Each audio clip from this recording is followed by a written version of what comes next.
This is CGTN, China Global Television Network.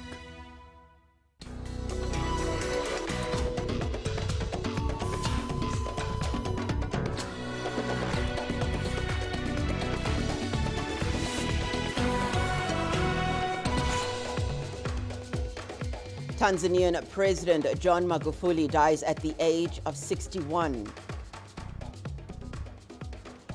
Top Chinese officials arrive in Alaska for talks with the United States. And the WHO says Astrazeneca vaccine's benefits outweigh risks. Hello and welcome. You're watching Africa Live. We're coming to live from Nairobi. I'm Hannah Vivia. Here are more stories making headlines this hour. In business news, Africa's largest bourse, the Johannesburg Stock Exchange, working on expanding ties with Asia. And in your sport, Kenya versus Tanzania international football friendly cancelled in honor of President Magufuli.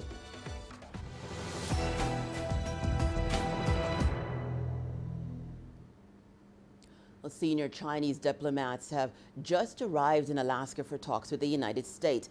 China is being represented by Communist Party of China Politburo member Yang Jiechi, as well as State Councilor and Foreign Minister Wang Yi. For the United States, it's Secretary of State Antony Blinken and National Security Advisor Jake Sullivan. It's the two countries' most significant meeting since U.S. President Joe Biden took office in January. The meeting is expected to last for 2 days and is likely to revolve around the pandemic, climate change, and trade, as well as Hong Kong, Xinjiang, and Taiwan. Blinken earlier visited Japan and South Korea. Our reporter Han Peng is at the hotel where the high-level meeting is about to take place. Now let me bring you inside into this hotel. Masks are still required. As you can see, I'm also wearing my mask. But as you may know, Alaska is actually the United States' first place that has allowed all the adults to register for COVID-19 vaccines. And the second state is Mississippi. So it seems that this place is one of the safest in the U.S., despite the fact that over 500,000 people have died in the United States for COVID. So this is the place where we are having breakfast. And here you can see the theme of this hotel is Voyage. And there are statues, photos of Captain Cook. This is a stylish boutique. So basically, it's just a hotel. What's more interesting is how the Chinese and American senior diplomats will interact on Thursday and Friday. You know, just 1 day ahead of the meeting, both countries sent out some messages. China said it doesn't expect one dialogue to solve all the problems with the United States, saying it will join the talk with the strongest sincerity, but don't expect China to compromise on core interests just for the sake of reaching agreements with Washington.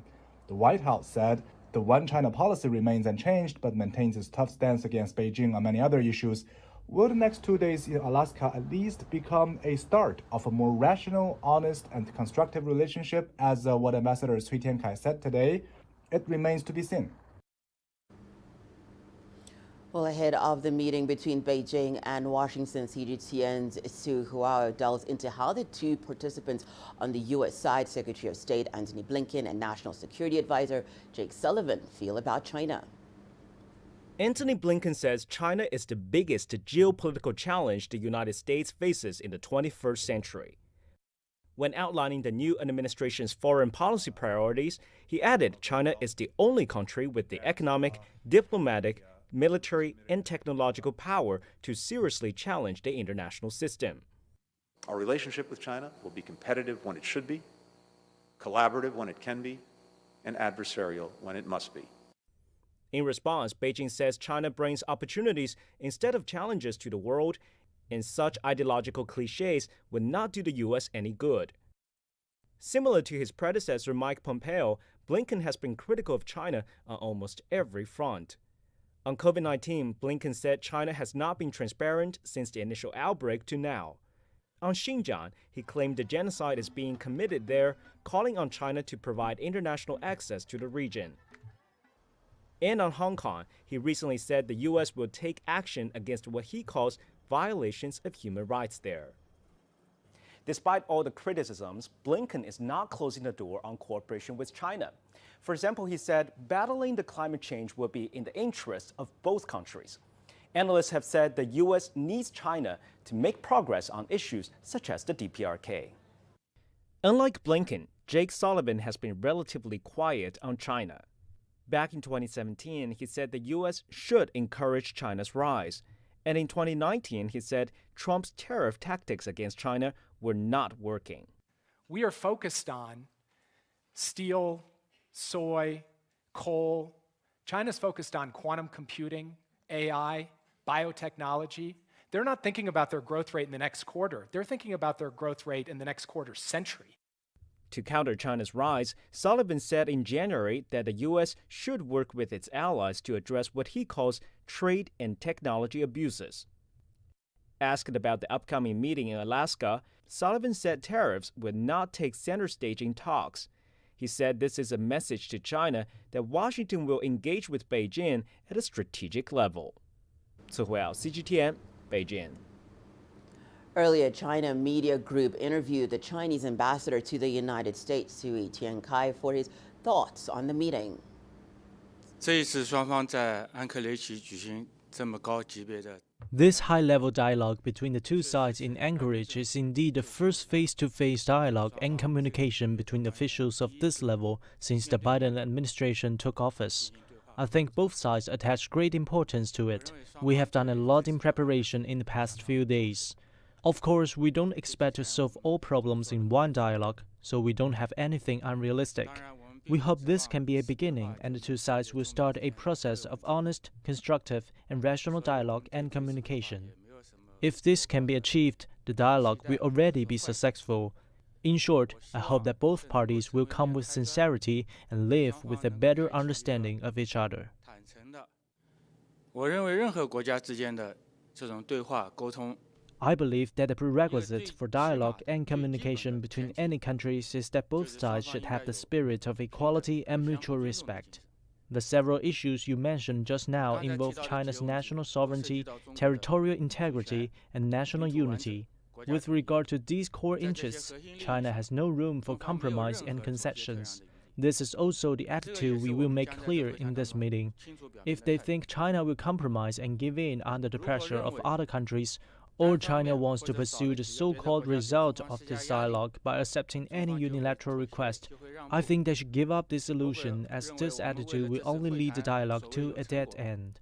If someone thinks that China came to snowy Alaska with sincerity this time to make compromise and concession, then I would suggest that my colleagues in Beijing cancel this trip as soon as possible.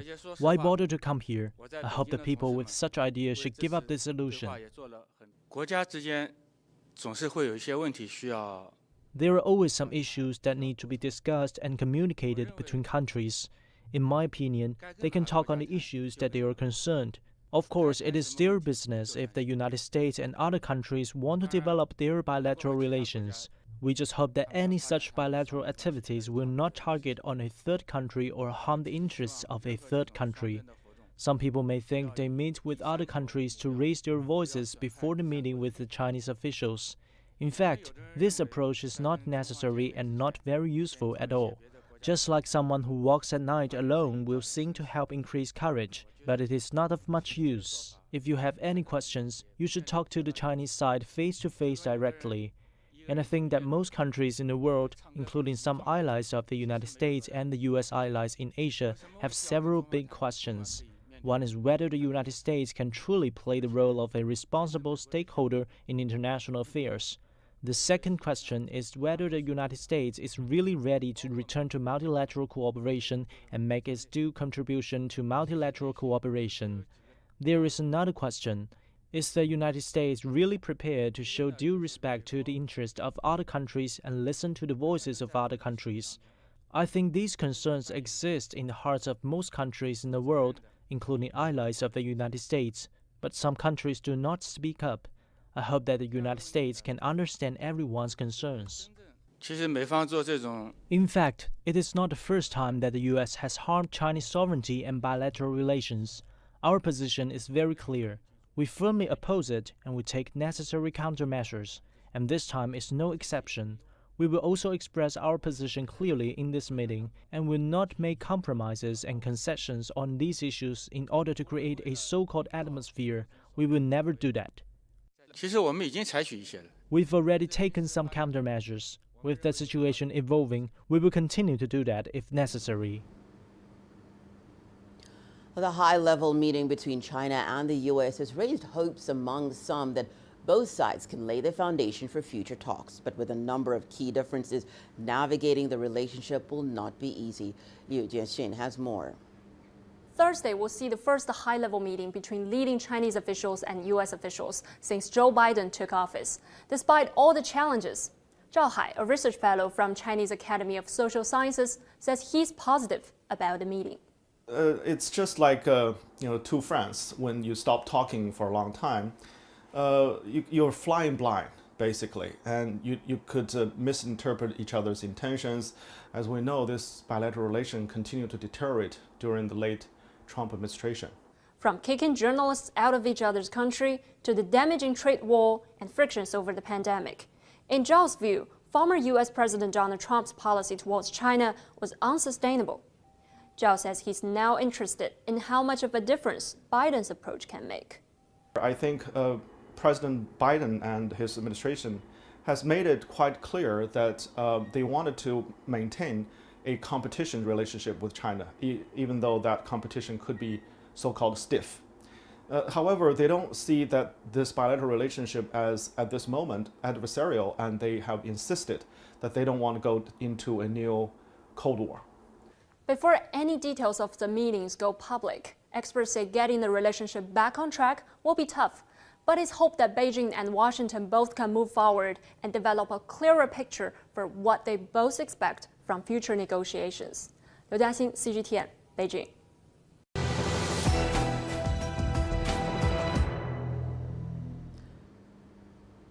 The head of the United Nations has expressed deep condolences to the families of the victims who died in an attack on the Malian forces near Gao. At least 33 Malian soldiers were killed in an attack on a military post. According to the army, around 100 assailants and pickup trucks and motorbikes launched the assault. Speaking to reporters in New York, UN spokesperson Stefan Dujarric said that the attack was carried out by unknown combatants. The UN mission in Mali has evacuated the injured Malian soldiers to their hospital in Gao. The UN is urging political and non-political actors to recommit to peace in Mali.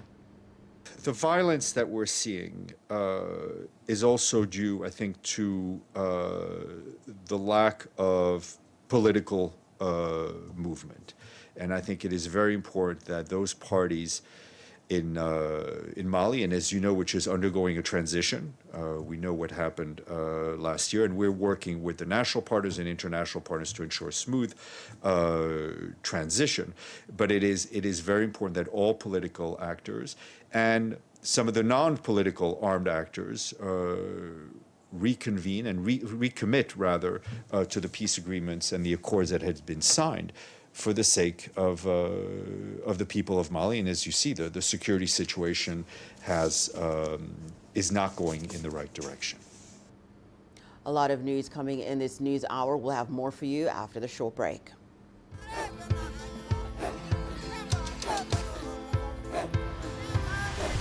Africa is a continent of diversity, with varied climates and enchanting geography, and a people so distinct, but with a shared enduring spirit. We are at the heart of the continent to bring you the untold stories. Let's have a look. We celebrate Africa as it shapes its own destiny. Athens, Tunis, Cairo, Juba, Johannesburg, Ethiopia, Tanzania. Africa Live. Find your voice.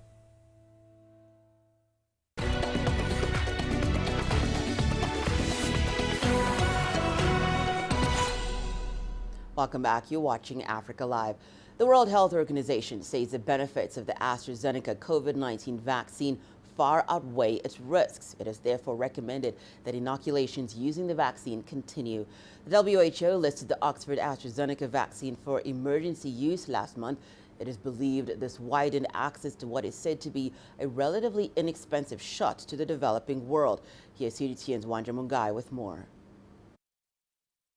More than a dozen European countries have suspended the use of Astrazeneca vaccine due to safety concerns. The European Medicines Agency says it is investigating reports of 30 cases of unusual blood disorders out of the 5 million recipients of the Astrazeneca vaccine. The World Health Organization has, however, assured people that the vaccine's benefits outweigh its risks. And some countries have in a precautionary approach, have paused the use of AstraZeneca. But the group of SAGE, the group of WHO, and the group of the many different groups have been looking at the studies, and this is a normal practice. Whenever there is a signal of something or a potential signal, it doesn't mean that there's an association, but they have to look and they have to do a proper study to evaluate whether or not it's associated with the use of the vaccine. The use of the vaccine far outweighs the risks. We know that vaccines that are out there are safe and effective, and it is really important that individuals get vaccinated when it's your turn, when you are offered.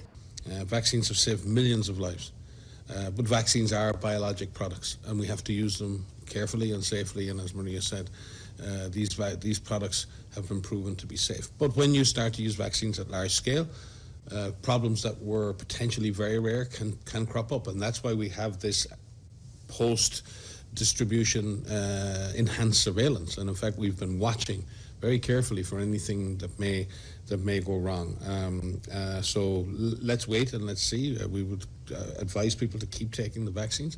Right now, this virus has a much bigger chance of doing you a lot of harm than the very, very potentially tiny risks associated with this vaccine. The global health body has recommended that countries around the world continue inoculations using the AstraZeneca vaccine. And I think we need to be very careful that we don't end up overreacting and damaging the product in people's minds until we're absolutely sure that there actually is a problem. And right now, that is not certain. Let's wait for the data to be looked at before we make any conclusions. The European Union regulator is set to release its findings on the AstraZeneca vaccine on March 18th. Its head, Emma Cook, says she sees no reason to change its recommendation on AstraZeneca, one of 4 vaccines that it has approved for use in the European region. Wanja Mungai, CGTN. Let's shift our focus to South Africa, where health officials in the Western Cape have begun preparing for a third wave of COVID-19 infections. Authorities plan to implement measures to counter that wave that will include increased tracking and tracing capabilities, as well as procuring the region's own vaccine supplies. CGTN's Travis Andrews has more details. The COVID-19 second wave has been costly to lives and livelihoods in the Western Cape. More than 280,000 people have been infected and over 11,300 have died. However, the second wave has been declining. With just over 1,000 active cases being hospitalized, health authorities have now turned their attention to a possible COVID-19 third wave. They will be instituting a number of measures as part of a 4-pronged approach to limit the impact of the resurgence. What we've done is we've kept a high degree of vigilance in the province for resurgence. We have on-the-ground teams who are monitoring the cases currently and obviously do contact tracing with those cases. We record that on a daily basis. We in fact triangulate that also with our wastewater surveillance system that we've got. So we've got a number of surveillance systems in the province that will be really at the sharp edge of informing us whether we are beginning to surge again. Other measures include supporting scientists with COVID-19 therapeutics research, as well as procuring the province's own vaccines. The government has set aside a $145 million war chest to defeat COVID-19 in the province. A key part of mitigating the third wave is the vaccination of healthcare workers, which is already underway. We vaccinated over 27,000 healthcare workers thus far. And obviously we're continuing to do that on a daily basis. I must say though that the tranche of vaccines that we are getting at the moment is part of what's known as the Sisonke trial. and we expect about 500,000 vaccines for the whole country over the next couple of weeks. We've already in the country received over 200,000. The Health Department says the third wave could hit the Western Cape in April, and that some of the biggest concerns are new COVID-19 variants, which could impact the viral transmissibility. Now, they are hopeful, though, that some of the measures that have been put in place could mitigate its potential impact. Tanzanian News, CGTN, Cape Town. Comoros President Azali Assoumani has thanked China for its assistance to his country in fighting the pandemic. A Chinese medical team as well as a batch of COVID-19 vaccines and medical supplies arrived on Wednesday in the country's capital, Mourning. President Assoumani has thanked China for its constant support and its precious, generous assistance. Assoumani says that China has contributed to the social economic development of the Union of the Comoros since the country's accession to independence. Chinese ambassador to the Comoros, He Yanjun, says China's provision of COVID-19 vaccines to the Comoros and the rest of the continent shows the brotherhood between China and Africa in facing and overcoming difficulties together. China provided COVID-19 vaccines for the Comoros and made the Chinese vaccines global public products. This shows the brotherhood between China and Africa in facing and overcoming difficulties together. I would like to express our gratitude to the People's Republic of China and to His Excellency President Xi Jinping, and salute this fraternal and generous gesture, which will allow us to further strengthen the fight against the COVID-19 pandemic and the Comorian population even more effectively, while the People's Republic of China has shown us once again its active solidarity. I would like to say to the government and to the brotherly people of China that the Union of the Comoros, government and people will always keep in mind these acts of brotherhood. As the sage philosopher said, it is in adversity and difficult times that you recognize your true friends. The global rush to vaccinate against the coronavirus has forged new political relationships, especially between vaccine-producing countries and non-vaccine-producing ones. Alistair Baverstock reports on the support Mexico has been receiving from China. Mexico City, one of the capital's 16 boroughs, is holding its first public COVID-19 vaccination event, the only one this week in the capital. Before the 40-minute process of registration, shots and observation, attendees are double-checked at the gate for proof that they live in this district. With Mexico's vaccination program struggling, city officials say a lot of people arrive from elsewhere in the hope they might get lucky. Back in January, Mexico's president pledged to have 12 million vaccinations done by the end of March. But contracts from around the world have fallen through, and there have been challenges when it comes to vaccine sharing. Thanks to signed agreements with China, deliveries here have already started, so mass vaccination events like this can happen here. Outside, where younger generations wait to greet their newly inoculated relatives, there's a sense of relief. I was meant to be vaccinated in February, but it only arrived today. I feel good. Now I just have to wait for the second dose, but I'm going to continue taking a lot of care.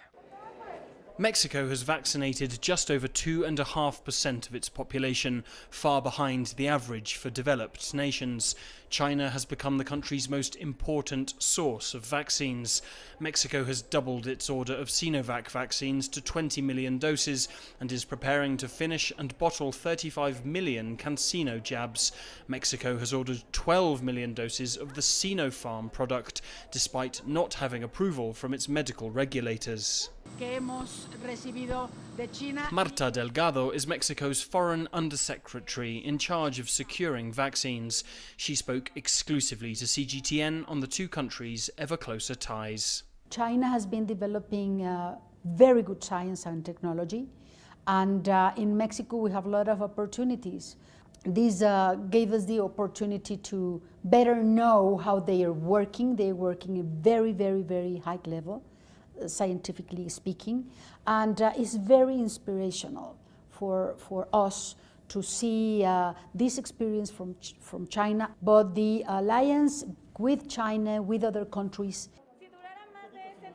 As Mexico fights to contain the coronavirus, it has China to thank for its vaccines and help.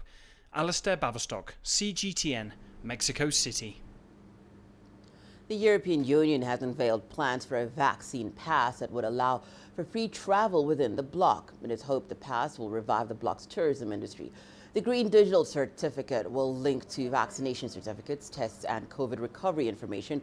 It will also allow fully vaccinated travelers to bypass restrictions on non-essential travel. Details of the plan are still under discussion. Member states are to decide which vaccines to recognize as part of the certificate. Reporting from Brussels, here is Tony Waterman. Nestled along Brussels Embassy Row is Les Grands Arbres, a B&B Jean-Louis Festerats and his wife opened in 2019. They sunk $35,000 into converting office space into luxury accommodations, each of the 3 rooms named after one of their children. We're the Victoria one, the most beautiful one. But months after flinging open the doors, coronavirus ground travel to a halt.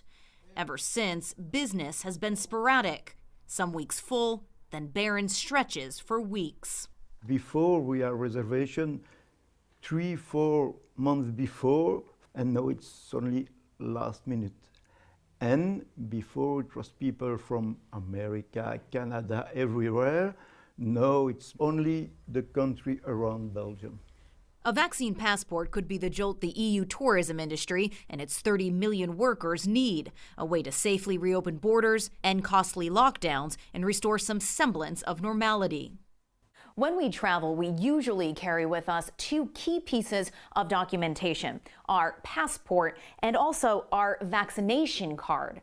What Brussels is proposing is a digital vaccination certificate that we carry with us on our phones. COVID certificates in the form of QR codes or paper would be given to people who can either prove they've been vaccinated, recovered from the virus, or have recently tested negative. It would be left up to member states to decide on what privileges it will unlock, like skipping quarantine or testing, which has raised concerns about discrimination. If we go into using these certificates in other ways, we have to see if that use is necessary, proportionate, and non-discriminatory. Brussels hopes to roll out the certificates by summer. By then, more Europeans should be vaccinated after a bungled start to immunizations. Brussels on Wednesday saying no options are off the table when it comes to protecting the bloc's supplies, warning the U.S. and U.K., which it accuses of hoarding jabs. If the situation does not change, we will have to reflect on how to make exports to vaccine-producing countries dependent on their level of openness. As for Jean-Louis Festerats, he sees the COVID certificates as a way out of night after night of vacancies, but only if politicians can keep it simple. Tony Waterman, CGTN, Brussels. Well, let's go to Tanzania now, where the country is in mourning following the death of President John Magufuli. He was 61. According to Tanzania's vice president, the country's leader passed away due to complications from a heart condition. Astrazeneca reports. For 3 weeks, Tanzanian President John Magufuli had not been seen in public. On March 17th, Vice President Samia Suluhu announced Magufuli had died of a heart condition. Suluhu said the Tanzanian head of state had been undergoing treatment in the country for chronic arterial fibrillation. She announced a 14-day period of mourning across the nation. I feel very sad and I'm suffering because we had our leader, our president, who we loved, and he loved us, the poor. We learned the news with deep shock, the death of our beloved president, John Pombe Magufuli. I believed it was all a hoax, but now that we have the official confirmation, we accept it because he was a prominent person and rumors were bound to fly around. Magufuli had last been seen in public on February 27th. Magufuli was a vocal skeptic of the coronavirus, at one point stating that prayers saved the country from the virus. Following the death of Zanzibar's vice president in February, he conceded that COVID-19 did exist. but some Tanzanians choose to remember him as a man of the people. Magufuli won this accolade due to his humble origins and by running on an anti-corruption campaign, which helped him secure his first term. He was the president of the less privileged. We voted for him, and now that he has left us who voted for him, our hearts are in deep pain. Across the world, leaders have sent their condolences, from British Prime Minister Boris Johnson to Magufuli's East African counterparts. Somali President Abdullahi Farmajo sent his condolences to Tanzania and Magufuli's family, while Kenyan President Uhuru Kenyatta declared a week of mourning. On the continental stage, the late President Magufuli was a champion of Pan-Africanism. In the passing on of President Magufuli, I have lost a friend, a colleague, and a visionary ally, whom I worked closely, particularly on our commitment to forge lasting bonds between Kenya and Tanzania. Vice President Samia Suluhu is set to become the country's first female president. She has called for prayer, adding that the country is safe. Astatal, CGTN. China has expressed deep condolences over the death of Tanzanian President John Magufuli and sincere sympathies to his family and the government of Tanzania. Chinese Foreign Ministry spokesperson Zhao Lijian said in a statement on Thursday that Magufuli attached great importance to developing relations with China and made important contributions to bilateral cooperation in various fields. Zhao hailed this late Tanzanian statesman as an outstanding leader and a staunch defender of national sovereignty against foreign interference. Let's now take a short break and return. Your business news, including Africa's largest bourse, the Johannesburg Stock Exchange, working on expanding ties with Asia. And Nigeria's inflation hits a 4-year high, while food prices soar 20%.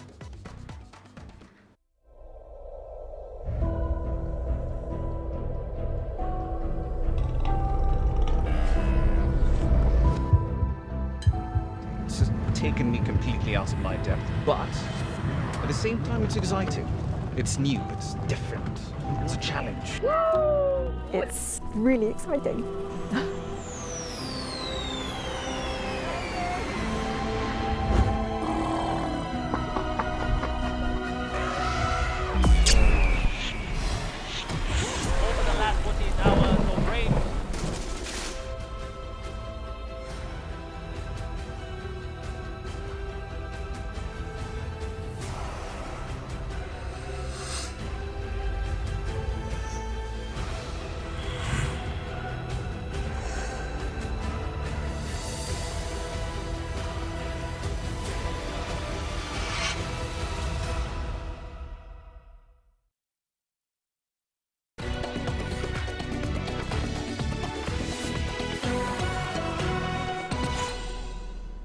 Let's now take a look at what's happening in the world of business. The operator of South Africa's main stock exchange says it sees opportunities for growth in Asia. The JSE is working at addressing market concentration on the bourse, as well as the dwindling number of listed companies. 20 companies delisted from its stock exchange last year.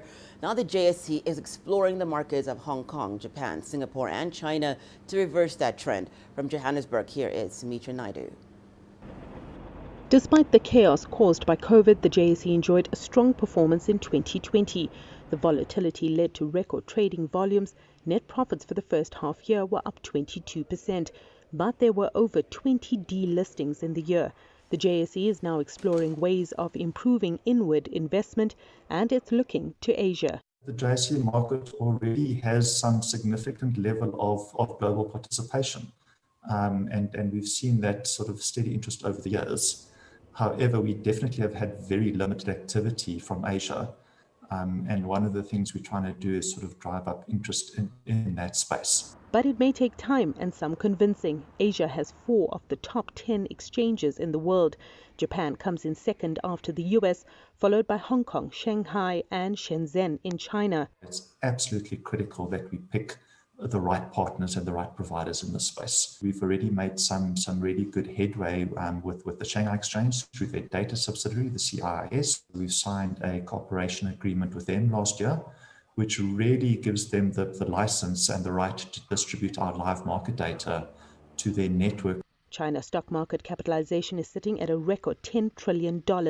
Investors are drawn to the Asian giant, confident of strong returns. Last year, the JSE listed its first China ETF, giving South Africans a taste of the Chinese economy. The Asian market, we think, is a massive untapped potential, and there's a few things that drive that. We've seen many of our global exchange peers targeting investors in Asia. We've also seen, obviously, the ongoing growth of the Asian investor and the amount of investment interest. We do think that there's a significant interest in Africa and South Africa in particular, given some of our resource-heavy opportunities. Investors looking for Southeast Asia exposure may have to contend with Naspers, which holds a 34% stake in Chinese gaming company Tencent, until the JSE brings on some new listings. Sumitra Nadu, CGTN, Johannesburg, South Africa. Let's head over to Nigeria, where inflation there has hit a 4-year high. Reports indicate that food prices increased by more than 20% in February. And as Kelechi Emekelam now reports, the soaring cost of living is heaping immense financial pressure on a population already struggling with rising unemployment and a stagnant economy. Nigeria's inflation has been rising steadily over the last 3 years. The nation's Bureau of Statistics puts the latest figure at 17.33%, a 0.86% increase from the previous rate. The last time the nation recorded an inflation rate this high was in February 2017 at 17.78%.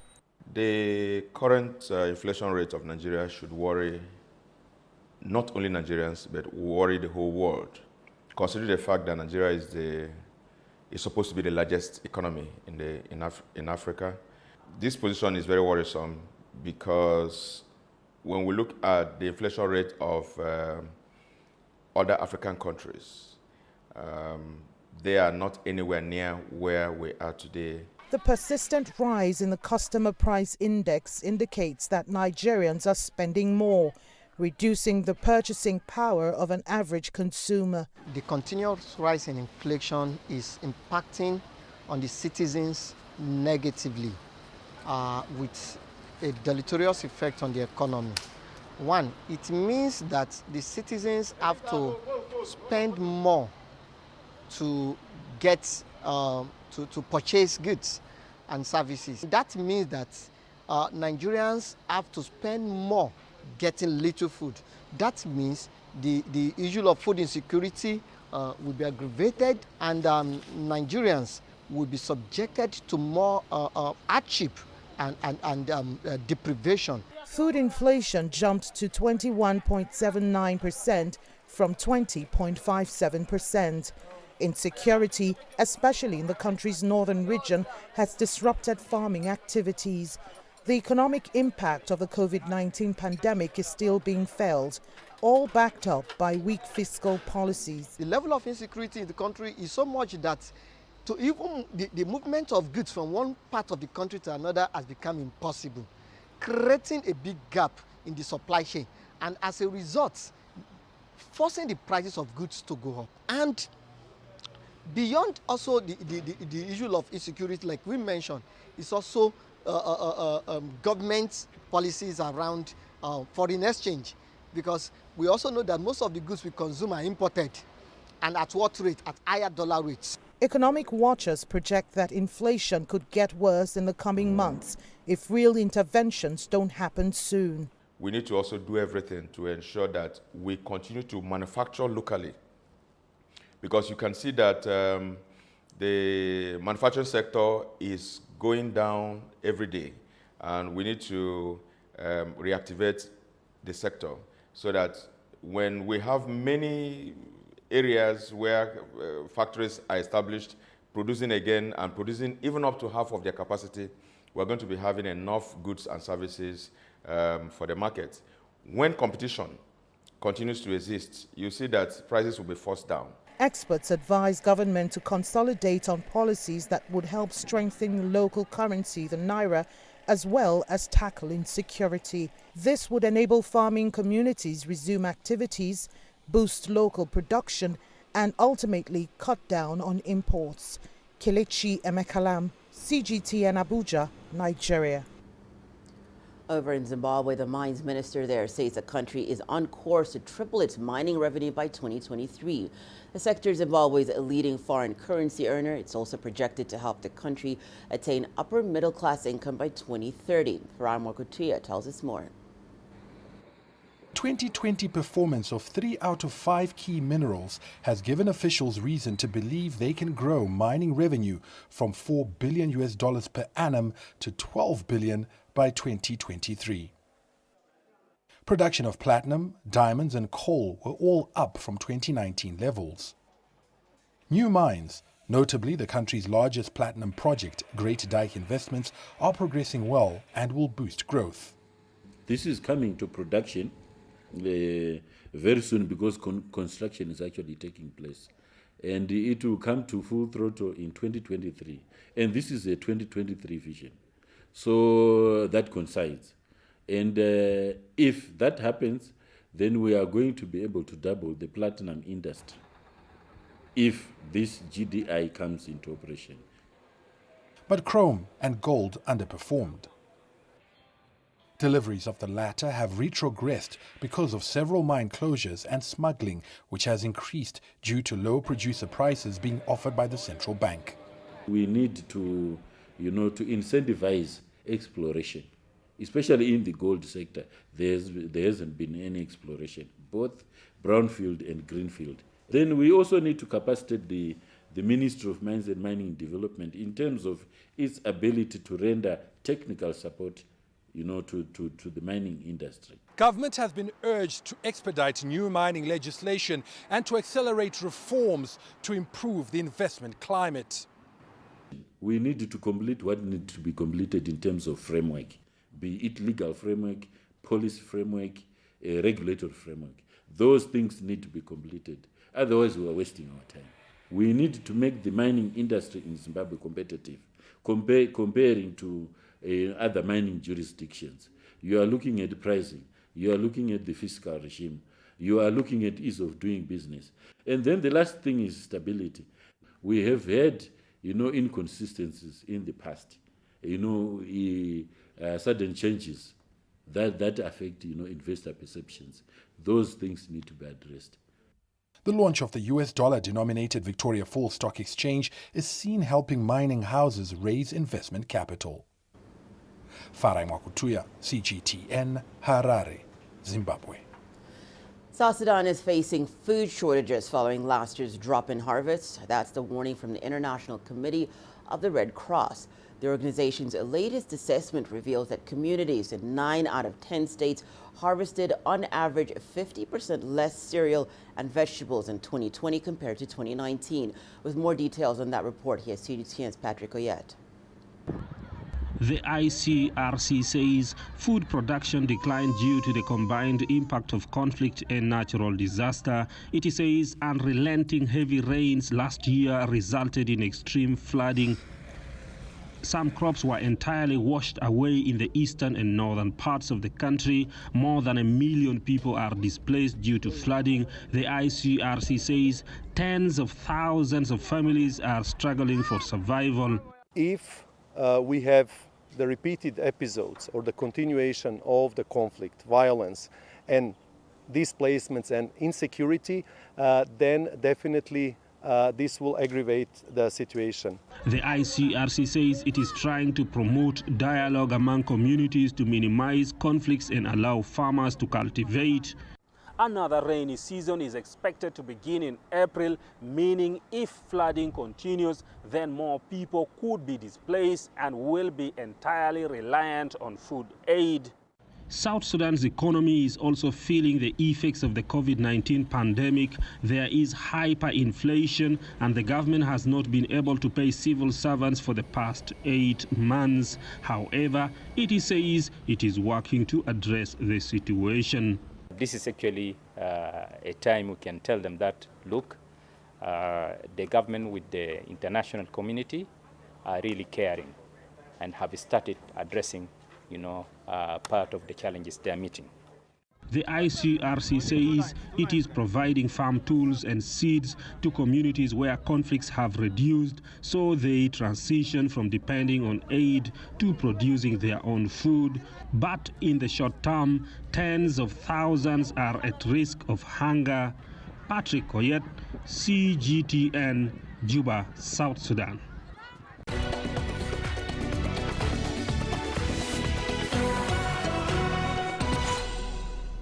Let's head over to Egypt now, where a designer has developed a biodegradable material by using eggshells and nuts. The material can be used to make countertops, decorative bowls, and colorful stones for jewelry. Here's CGTN's Beryl Oro with that story. Rania El-Kala uses egg and nut shells to create biodegradable material. Rania developed the material as part of her research for a master's degree at the German University in Cairo. Her father also had a role to play in her innovation. I got the idea from my father, who used to bring nuts, and we crack them right before we eat them in order to have them fresh. We always try to use organic and healthy food. I saw how difficult it was for him to crack the shells. Most of the nut fruit consists of shells, especially coconut. 67% of it is the shell. It is very hard, and I was astonished that it looks like wood. Why is no one using it? It is a waste. Rania begins by grinding shells into powder. She then heats the powder so that it can be later used to create different products. No one ever believed that this material is made of egg and nut shells. Everyone was surprised. I think it is ingenious, and I think this is the future. In addition to making biodegradable material, Rania also makes commercial items such as jewelry, consumable goods, and furniture, among others. We have this material which I use to make my earring. This is how it looks like before making the final product. Before we cut it, the sheet looks like this. There are other materials that look like this, referring to medium-sized tile. I shape it just as I like to make this final product. I did not want the project to stop only at making material that is biodegradable, but I wanted to make it more commercial and to deliver this material to anyone who wants to use it.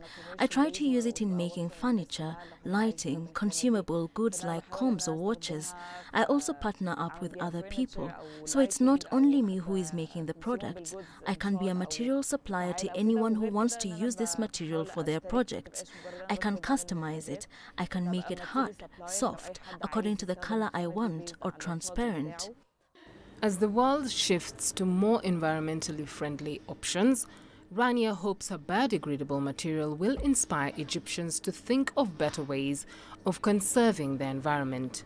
Beryl Oro, CGTN. Your sport news is coming up after the break, including Kenya versus Tanzania international football friendly cancelled in honor of President Magufuli.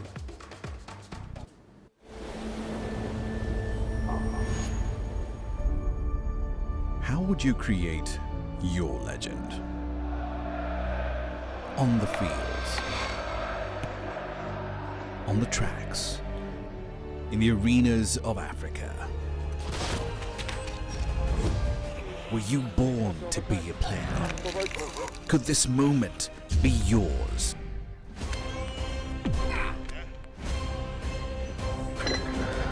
Sports Scene. Find your game.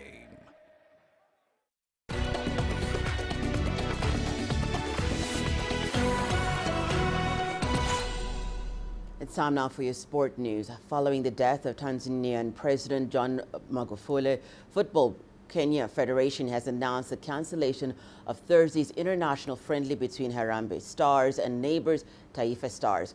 In a statement, FKF President Nick Mwenda said the game had been called off, quote, in respect to our brothers, end quote. Mwenda, on behalf of Football Kenya Federation, added that the entire Kenyan football fraternity wished them peace and solace during these difficult times. Earlier this week, the two teams had faced each other in the first of two international friendlies. Harambee Stars had edged their neighbors 2-1. Kenya's Eric Kepiato and Ayub Nyanga traded first-half goals before substitute Abdallah Hassan settled the contest with a 58th-minute winner. In Ethiopia, Nigerian footballer Samson has set up an academy which he hopes will show off the country's skills. CGTN's Coletta Wanjohi visited his academy in Addis Ababa and filed this report. When Samson moved to Ethiopia in 2019, he was promised a job as a player in the Ethiopian league. It was a con, and the contract never materialized. But as he pondered his next move, he says he saw another opportunity, training children. Mostly in Ethiopia, most of them doesn't believe that they can earn a living through this football or playing international football. But I just want to give them that exposure to give them the way and how they can improve themselves in football and in moral. As he seeks support from the government and Football Federation here, he is using his own old contacts. I had a lot of experience when it comes to football because when I was 16, I represented Nigeria under 17 qualification, the 2011 and 12. So it's a kind of big achievement and experience for me. And then from there, I play in a Serie B club, Carpi Cassion, in under 19. And then from there, I had a lot of contact, connections, which I can boast on, I can call on right now. So this is the kind of thing that we are doing. His friend Lucas Andrew, also a footballer who comes to volunteer, says many children already have the talent. Our own is just to enforce and teach them what to do, what not to do, things to do before training, things not to do after training, if actually they want to become professional player. Maybe from now to 3 years, maybe we see some of them in Ethiopian Coffee, the Premier League side, or maybe the Super League side. You understand? From there, you have to start step by step. Then from there, you can go to Europe. Children whose families can afford it pay $21 per month. However, Samson says he retains those who can't meet the fees but have great potential. For now, the academy has 65 trainees between the age of 10 and 18. The coach says if they get more resources, they'll be able to accommodate even more people. The children train 3 times a week on this pitch in the city. It's intense. The coach gives us good training and he wants us to improve every time we come here. In my village, I don't know how to play anything, but when I come to here, I learn how to play, how to pass, how to shoot, many things. And I got good experience for this academy. There are good players and we have a good coach. We see our coach as a friend, father, and everything. Samson says as he seeks more support locally and internationally, he hopes that in 5 years, some of these children will be well trained to kick off their football career. Coletta Wanjohi, CGTN, Addis Ababa, Ethiopia.